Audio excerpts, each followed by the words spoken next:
It's early morning, wind howling, and three guys meet up to talk business. John's clearly the boss here, and he's not happy about Frankie bringing along some new guy named Russell. Right off the bat, John doesn't trust him. Russell shrugs it off like he doesn't care, while Frankie tries to smooth things over, telling John to give the kid a chance. But John's not the type to gamble on bad company. He flat out says Russell's not fit for this kind of work and demands someone else by Thursday. The job, John says, should easily clear 30 grand. Frankie pushes back, begging John not to toss Russell aside. But John reminds him what happened the last time Frankie vouched for the wrong man. Give me someone else or forget about it, John warns before walking off. By Thursday, Frankie hunts Russell down, but Russell is more interested in chasing some girl than working. If you still want me, fine. If not, I don't care, Russell shrugs. When Frankie tells John, surprisingly, John sees it as a good thing. Russell's unstable, and unstable guys bring heat. Finally, Frankie asks what the job even is. John lays it out. A card game. Frankie panics. That's suicide, he says, but John explains. The last guy who ran those games, Marky, once got greedy. He secretly arranged for his own place to get robbed. Two guys stormed the game, but Marky never ratted himself out. Life moved on, everyone forgot. Until one day, Marky himself bragged about being behind the whole thing. Nobody cared enough to punish him, so the joke stuck. That means if something like this happens again, people will automatically blame Marky. That's enough to convince Frankie. He's desperate for cash. He still needs a partner, though. And like magic, Russell shows up later that night saying he's in. On the way to the job, Russell can't shut up about women, while Frankie dreams about buying himself a sweet ride with his cut. When they finally arrive, it's clear Russell has no clue what he's doing. He's wearing dishwashing gloves like some clown, and his shotgun looks like it's been dragged out of a barn. Frankie's annoyed, but there's no turning back now. They kick the doors open, screaming for everyone to get their hands up. Nobody even takes him seriously. It looks more like a bad prank than a robbery. They spot Marky when he strolls out of the bathroom, calm as ever. Russell marches him to the register. Marky doesn't even flinch, almost mocking them. He tells Russell straight up, this is a dead end. Either he'll get whacked later, or he'll walk away now. Frankie is outside screaming his head off, and after hesitating, Russell grabs the cash and runs. Seeing the pile of money, Frankie snaps and starts demanding wallets from the players too. Marky yells at him to quit it, but Russell suddenly knocks Marky out cold while Frankie cleans up. They haul everything into boxes, run to the car, and, shockingly, works. They actually get away. Days later, a driver picks up a younger guy named Jackie. With Dylan out of commission from a stabbing, Jackie's running things. The driver explains how Marky's game got robbed by a couple of idiots in masks and dish gloves. Jackie immediately suspects Marky's involvement again. He doesn't believe anyone else could have pulled something this sloppy. Still, he notes that if people don't see punishment, the whole system falls apart. Every wannabe criminal will start taking shots. The bosses want Jackie to talk to Marky. Jackie scoffs. Talk? You mean beat him half to death? The driver admits that's what they really mean. Jackie says if it were up to him, he'd just kill Marky quick and be done with it. But the bosses are squeamish. They don't want a body. That night, two men, Barry and Steve, wait outside Marky's home. They actually kind of like him, which makes the job harder. But when he arrives, they corner him, shove him into a car, and drag him to a deserted spot. Marky swears up and down he had nothing to do with the robbery. Barry finally loses patience and throws the first punch. What follows is brutal. Marky takes blow after blow while insisting on his innocence. By the time they're done, he's a bloody wreck. Meanwhile, Frankie and Russell are living large. Frankie buys his car.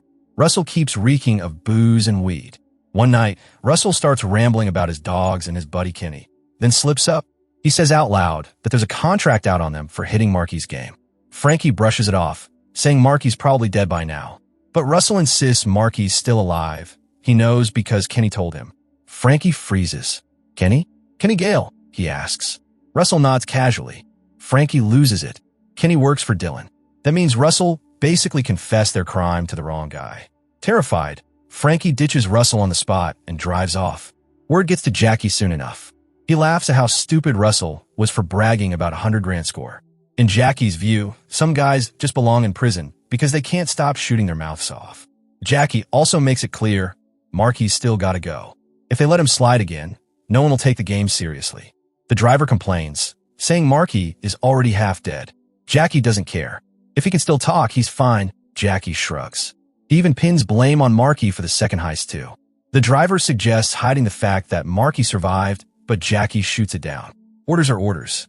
The driver asks Jackie to handle both Marky and John, nicknamed the Squirrel. Jackie refuses. John knows him personally, so someone else has to take that one. Killing people, Jackie explains, isn't as simple as it looks. All the crying, begging, bargaining, it's degrading. He prefers it clean and distant. He recommends another pro, Mickey. Later, Jackie meets Mickey at a bar. They greet each other warmly. Mickey, half drunk, rants about cops catching him with shotguns in his trunk. He cut a deal to avoid serious time, but his wife is furious. She's tired of broken promises and even brought divorce papers. Mickey suspects she's got another man, which makes him snap. He warns her not to mess around behind his back.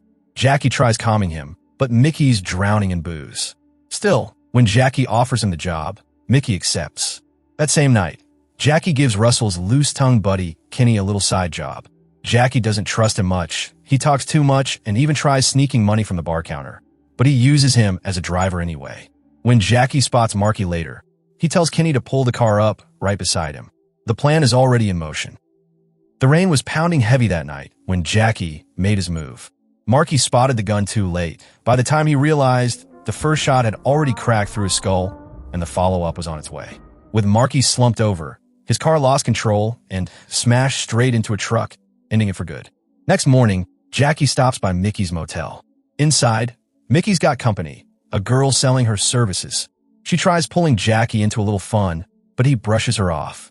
Mickey comes stumbling out, grumbling about how lousy the girl was. He tosses her just enough cash, not a penny more, then scolds her like a teacher. She fires back with sharp comebacks, but Mickey has the louder bark. Jackie just watches the whole spat like it's comedy night. Once she's gone, Mickey starts reminiscing about a girl he once had in Florida. He asks Jackie if he ever hooked up with her. Jackie snaps back. How could he? He was with her for weeks, and Jackie only dropped in for a handful of days. Mickey shrugs, already sipping from his bottle, muttering about how much he hates guys who chase after someone else's girl, even hookers. Jackie points out that Mickey's done nothing in town but drink and chase women since he arrived.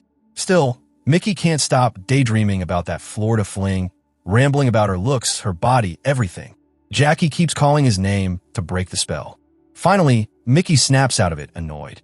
Jackie asks straight up if Mickey's head is clear enough for the job. Mickey insists he's fine, until Jackie tells him a driver's already lined up. Suddenly, Mickey backs off, saying he can't go out. Jackie reminds him he came here for one reason. Mickey caves, demanding Jackie fetch the driver immediately.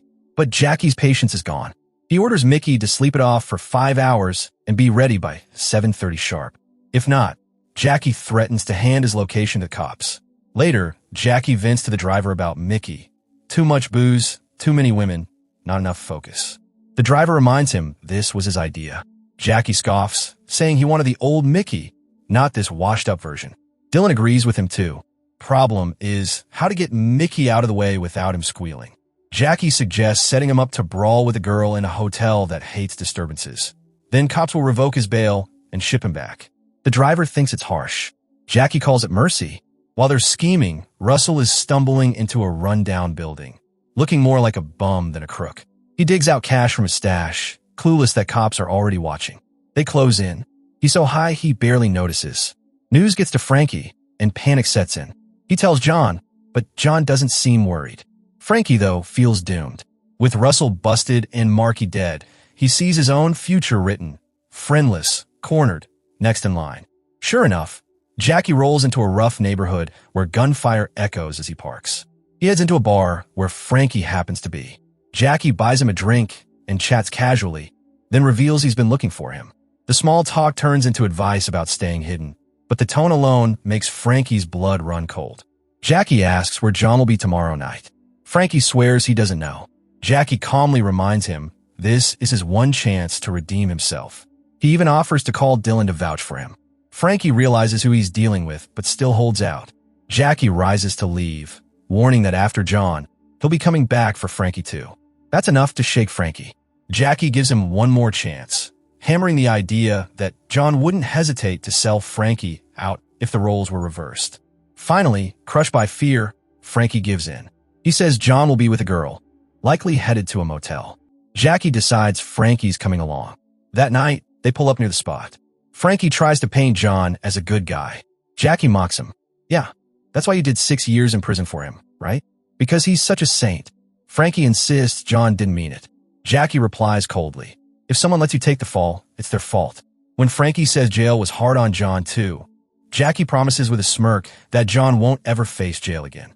John soon arrives with his date. Frankie squirms, trying to confuse Jackie with small talk. Jackie doesn't buy it. He asks details about the girl. Frankie says she's got a roommate, so John will likely head to a motel. Jackie wastes no time. He steps out and makes his move.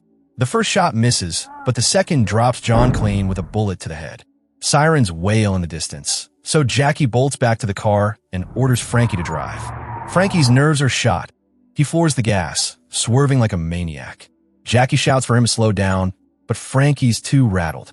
They switch seats, Jackie taking the wheel. Calm as ever, Jackie drills Frankie with instructions on cleaning up any evidence. Frankie parrots them back, trying to keep up. Jackie makes him repeat it.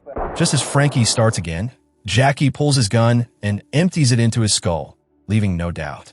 He calmly wipes down the car handles, strolls to his own ride, and drives away like it's any other day. Later, Jackie meets the driver in a bar. He reports the work is done, clean, perfect, but the driver barely reacts. He says Jackie dragged it out too long. Jackie is stunned. He's been nothing but loyal, doing everything right, and still no respect. The driver shrugs, uninterested. Jackie fumes, demanding his pay. When he counts the bag, rage flashes. Only 30 grand. He was expecting 45. The driver calmly explains it was 10 per head, same rate Dylan always paid. Jackie barks back. It's 15 per head for him, no less. The driver tells him to argue with Dylan. Jackie smirks darkly. Dylan's dead. That morning, the driver warns Jackie, this life runs on relationships. Jackie spits at that idea. Relationships didn't save Marky, did they? To him, money and skill are the only things that matter. On the TV, Obama is giving a speech about hope, unity, equality. The driver points to it. Jackie glances, sneers. To him, America isn't about unity. It's a business, and in business, everyone's alone. He fixes his eyes back on the driver, dead serious, and demands the rest of his money. And that's it for today's video.